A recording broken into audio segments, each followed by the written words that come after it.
যখন সে কম্পিউটারটা নাড়াচাড়া শুরু করে, তখন সে চিন্তা করে, "আচ্ছা আমি তাহলে তো একটু ওয়ার্ড, এক্সেল তো ভালো পারি। তাহলে আর একটু অন্য কিছু শিখি, একটু এআই শিখি।" আমরা একটা বিষয় দেখতে পাচ্ছি যে চাল-ডালে কাজ করে এসে অনেকে টেক সেক্টরে অনেক খুব ভালো করছেন।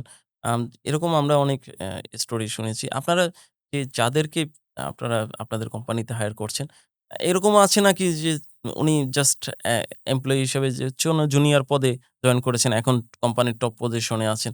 এই বিষয়টাকে আপনারা কিভাবে দেখছেন?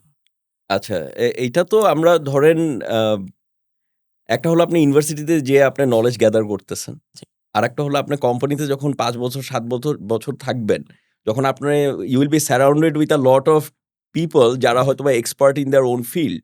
আপনি কিন্তু তাদের কাছ থেকে অনেক কিছু শিখবেন যেটা হয়তোবা আপনি ইউনিভার্সিটিতে গেলেও শিখতেন। তো যখন আপনার এই প্রগ্রেসটা হবে, তখন আপনি obviously বেটার অর আরো ডিফিকাল্ট কোনো এরিয়ায় আপনি কন্ট্রিবিউট করতে পারবেন। তো আমরা সেভাবেই মানুষজনকে আপগ্রেড করেছি। যেরকম আমাদের হয়তোবা একটা ডেলিভারি এক্সিকিউটিভ জয়েন করছে যে তখন সে হয়তোবা ইউনিভার্সিটি ফাইনাল ইয়ারে ছিল।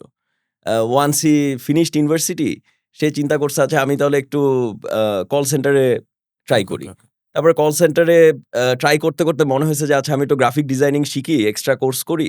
দেন maybe I can go to the graphic designing department. তো এইভাবে ধরেন অনেকের আ আমরা আপগ্রেড দেখেছি অ্যান্ড আমরা তাদেরকে ওয়েলকাম করি যে ইউ কন্টিনিউ ট্রাইং মোর। তাহলে আ তোমার জন্যও ভালো, আমাদের জন্যও ভালো। রাইট। তাদেরকে সেইভাবে পেপার করে সবকিছুর করে তাকে রাখা হচ্ছে কোম্পানিতে। ধরেন একটা ডেলিভারি এক্সিকিউটিভ আ একটা কম্পিউটার ইউজ করে না। কিন্তু যখন সে একটা কল সেন্টারে আ কল সেন্টার এজেন্ট হলো, তখন তাকে প্রত্যেকদিন কম্পিউটার ইউজ করতে হয়। যখন সে কম্পিউটারটা নাড়াচাড়া শুরু করে, তখন সে চিন্তা করে, "আচ্ছা আমি তাহলে তো একটু ওয়ার্ড, এক্সেল তো ভালো পারি। তাহলে আর একটু অন্য কিছু শিখি, একটু এআই শিখি।"